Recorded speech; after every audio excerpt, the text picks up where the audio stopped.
আরেক একে ব্লকের ছবি এই মুহূর্তে আপনাদের সামনে তুলে ধরবো। আমাদের প্রতিনিধি সেখান থেকে রয়েছেন, আমরা কথা বলবো সুকান্তর সাথে। সুকান্ত, এই মুহূর্তে আমরা জানি যে টিপটিপ করে বৃষ্টি পড়ছে এবং যদিও কিন্তু তৃতীয়ার সন্ধ্যে যথেষ্ট ভিড় আমরা লক্ষ্য করতে পাচ্ছি বিভিন্ন পুজো মণ্ডপে, তুমি কি ছবি দেখতে পাচ্ছ? একেবারে দেখো, শহর কলকাতার সাথে কিন্তু পাল্লা দিয়ে সল্টলেকের যে পুজো মণ্ডপ, তারাও কিন্তু গত কয়েক বছরে তাদের অভিনব শিল্প যে সৃষ্টি, সেটাকে কেন্দ্র করে কিন্তু দর্শক এখানে টানার চেষ্টা করছেন। একে ব্লক, যা আমরা জানি যে এবছর 38 বছরে পড়লো, গত বছর তারা বাড়িবিন্দু অর্থাৎ বৃষ্টির জলকে কাজে লাগিয়ে একটা অভিনব শিল্পের তারা সৃষ্টি করেছিলেন। এইবারে তাদের যে চিন্তা ভাবনা সেটা হচ্ছে প্রখ্যাত চিত্র পরিচালক ঋত্বিক ঘটকের এবছরে জন্ম একেবারে 100তম শতবর্ষ তার জন্মদিবস, এবং সেই কারণে তার যে সমস্ত সৃষ্টি রয়েছে সেই সৃষ্টিকে পাথেয় করে এবারে কিন্তু তারা তাদের মণ্ডপ সজ্জা করেছেন, যেখানে কোমল গান্ধার যুক্তিতর্ক সঙ্গে যুক্তিতর্ক এবং গল্প, এবং অন্যদিকে হচ্ছে তোমার একেবারে তিতাস একটি নদীর নাম, অর্থাৎ যে সমস্ত গল্পের মাধ্যমে প্রান্তিক মানুষের জীবনযাত্রাকে ঋত্বিক ঘটক তুলে ধরেছিলেন, সেই বিষয়টাকে কিন্তু কার্যত শিল্পের আঙ্গিকে গত 2 মাস নিরলস পরিশ্রমের মাধ্যমে শিল্পী বিশ্বজিৎ দে তিনি কিন্তু ফুটিয়ে তুলেছেন।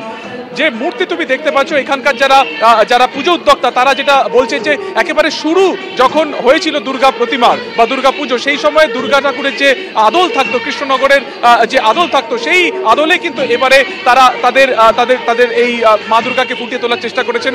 মা দুর্গার যে সাজসজ্জা সেটাকে তারা ফুটিয়ে তোলার চেষ্টা করেছেন, এবং গোটা যে মণ্ডপ জুড়ে সেখানে কিন্তু ঋত্বিক ঘটকের যে সমস্ত সৃষ্টি সারা জীবন ধরে তিনি যা তৈরি করেছেন, তিনি যা সৃষ্টি করেছেন, সেগুলোকেই কিন্তু এখানে কার্যত সামনে করা হয়েছে। নতুন নতুন থিম আর তারই আকর্ষণে কিন্তু মানুষ ভিড় জমাচ্ছেন এবং প্রত্যেকেই চাইছেন যে আর দুর্যোগ যেন না হয়, আর বৃষ্টি যেন না হয়। রূপচাঁদ মুখার্জি লেন, সেখান থেকে রয়েছেন আমাদের আরেক প্রতিনিধি রুমা পাল।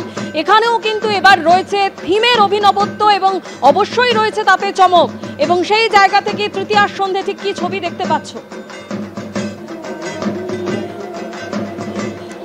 দেখো, বলে রাখি যে রূপচাঁদ মুখার্জি লেন ভবানীপুরে রয়েছি, এবং 79তম বছরে পড়লো এই পুজো, এবং সব থেকে প্রথমে দেখিয়ে দিচ্ছি দেবী প্রতিমা। সেটা কিন্তু একদম কৃষ্ণের আদলে তৈরি করা হয়েছে, এবং সেই দেবী প্রতিমাই দেখতে পাচ্ছ। এবং আর কিছুক্ষণের মধ্যেও কিন্তু এই পুজো মণ্ডপের যে উদ্বোধন হবে, এবং সেই উদ্বোধনের জন্য কিন্তু একদম হাজির হয়ে গিয়েছে এখানে একদম যারা বিশিষ্টরা রয়েছেন তারা হাজির হয়ে গিয়েছেন। আমি একবার একটু তাদের সঙ্গে একটু কথা বলে নেব যে কেমন লাগছে আপনি উদ্বোধন এসে। খুব ভালো। দেখুন, রূপচাঁদ মুখার্জি লেন প্রতি বছরই নতুনত্ব কিছু একটা আমাদের নতুন একটা কিছু উপহার দেয়। তাই এবার আমাদের অনেক শতাব্দীর পেছনে নিয়ে গেছে, চৈতন্য যুগে নিয়ে গেছে। তখন যে টোলটা ছিল, টোলের কনসেপ্টে ওরা করেছে। এটা ওদের 79তম বর্ষ। যে সামনে আপনি আস্তে আস্তে দেখেছেন টোলে যেরকম কীর্তন হতো বা টোলে পড়ানো হতো, এই সবগুলোকে তুলে ধরা হয়েছে একদম বাস্তব, মানুষ অরিজিনাল আর কি, লাইভ পারফরমেন্স করা একদম।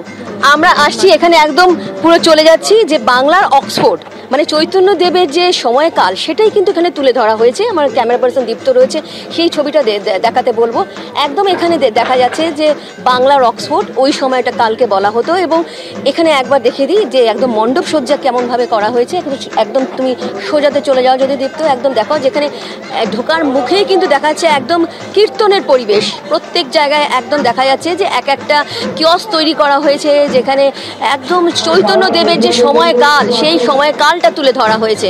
এবং তার সঙ্গে বলে রাখি যে পুরো মণ্ডপে ঢোকার মুখে কিন্তু একেবারে প্রদীপে কিন্তু আলোয় সজ্জায় অন্যতম নজির তৈরি করেছে রূপচাঁদ মিত্র লেন এবং মুখার্জি লেন। তারই আকর্ষণে কিন্তু ইতিমধ্যেই প্রচুর মানুষ ভিড় করেছেন।